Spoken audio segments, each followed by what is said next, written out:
آج کچھ لوگ ہیومن رائٹس کی بات کرتے ہوئے یہ کہہ جاتے ہیں کہ وہ بھی ایک انسان تھے، اگر ان کے خلاف کوئی بول پڑا ہے تو اسے زندگی سے کیوں محروم کیا جا رہا ہے؟ کیوں کہتے ہو واجب القتل ہے؟ فریڈم آف سپیچ ہے، فریڈم آف ایکسپریشن ہے، بولنے کی آزادی ہے۔ تو میں ایک مثال صرف اس پہ دینا چاہتا ہوں کہ یہ مقام نازک کتنا ہے۔ ادب گاہے زیر آسمان از عرش نازک تر، نفس گم کر دمی آیت جنید و با یزیدی جا، کہ اللہ کے رسول علیہ السلام حضرت محمد مصطفیٰ صلی اللہ علیہ وسلم کا مقام و مرتبہ کتنا نازک ہے، اور کیسے معمولی سی روش سے بھی توہین ہو جاتی ہے اور بربادیاں آ جاتی ہیں، اور کس انداز میں معمولی سی روش بھی بڑی بڑی محترم شخصیات جو ہے ان کے لیے اس میں آزمائش بن جاتی ہے، حجابات آ جاتے ہیں اور مختلف قسم کے مسائل بن جاتے ہیں۔ اس سلسلہ میں مکاشفۃ القلوب جو امام غزالی کی کتاب ہے اس سے ایک حدیث تمہارے سامنے پیش کر رہا ہوں۔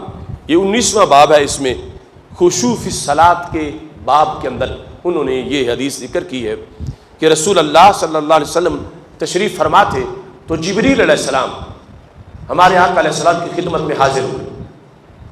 حاضر ہونے کے بعد کہتے ہیں جاء فی الخبر ان جبریل علیہ السلام جاء یوما الی النبی صلی اللہ علیہ وسلم، جبریل حاضر ہوئے اور کہا یا رسول اللہ صلی اللہ علیہ وسلم کنت رأیت ملکا فی السماء علی سریر، میں نے بارہا ایک فرشتہ آسمانوں میں تخت پہ دیکھا، یعنی عام فرشتہ نہیں تھا، فرشتوں کا مخدوم تھا، میں نے اس کو بارہا آسمانوں پر آتے جاتے تخت پہ دیکھا، اور ایسا مخدوم تھا حولہ 70,000 ملک، اس کے تخت کے گرد 70,000 فرشتے اس کی خدمت کے لیے کھڑے تھے۔ خود تخت پر تھا اور 70,000 فرشتے اس کی خدمت کے لیے میں نے بارہا مصروف دیکھے۔ صفوفا، جو صفوں میں کھڑے تھے، یخدمونہ، اس کی خدمت کرنے کے لیے، اور وہ اتنا مقدس فرشتہ تھا، کل نفس یتنفس ذالک الملک یخلق اللہ من نفسہ ملکا، کہ وہ فرشتہ جب سانس لیتا تھا تو اللہ اس کی ہر سانس سے ایک فرشتہ پیدا کرتا تھا۔ اتنا محترم مقدس فرشتہ میں نے بارہا اس کو اس انداز میں دیکھا۔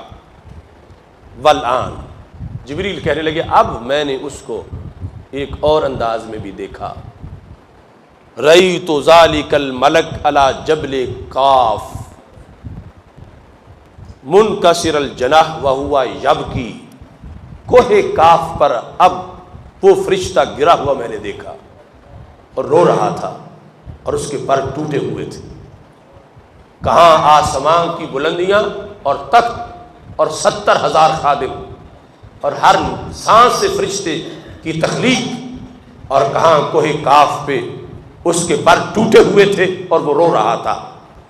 حضرت جبریل علیہ السلام کہتے ہیں فلما رآنی، جب اس نے مجھے دیکھا، کیونکہ آسمانوں پر ہوتے ہوئے جان پہچان تھی، وہ مجھے جانتا تھا کہ میں اللہ کا بڑا مقرب ہوں۔ قال لی اتشفع لی، اس نے مجھ سے پوچھا کیا تم میری سفارش کرو گے اللہ کے دربار میں؟ تو جبریل علیہ السلام کہتے ہیں قلت ما جرمک، میں نے کہا پہلے اپنا جرم تو بتاؤ، کہاں آسمانوں پہ تخت اور کہاں کوہ کاف، کہاں 70,000 خادم اور کہاں تمہارے پر ٹوٹے ہوئے اور تم رو رہے ہو؟ ایسا ہوا کیوں ہے؟ تمہارا جرم کیا ہے؟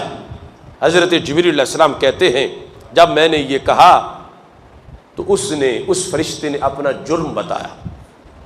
لفظ جرم چونکہ حدیث میں ہے اس واسطے سے میں لفظ جرم ہی بول رہا ہوں۔ فرشتہ کہنے لگا کنت علی السریر، جس تخت پہ تم مجھے دیکھتے تھے میں اسی پہ ہی تھا، لیلۃ المعراج، معراج کی رات، اسی تخت پہ 70,000 فرشتے صفوں میں میرے گرد تھے، میں تخت پہ بیٹھا تھا اپنے پورے وقار کے ساتھ۔ فمر بی محمد صلی اللہ علیہ وسلم، حضرت محمد مصطفیٰ صلی اللہ علیہ وسلم کا وہاں سے گزر ہوا۔ فما قمت لہ، جرم یہ ہے کہ میں اٹھ کے کھڑا نہیں ہوا۔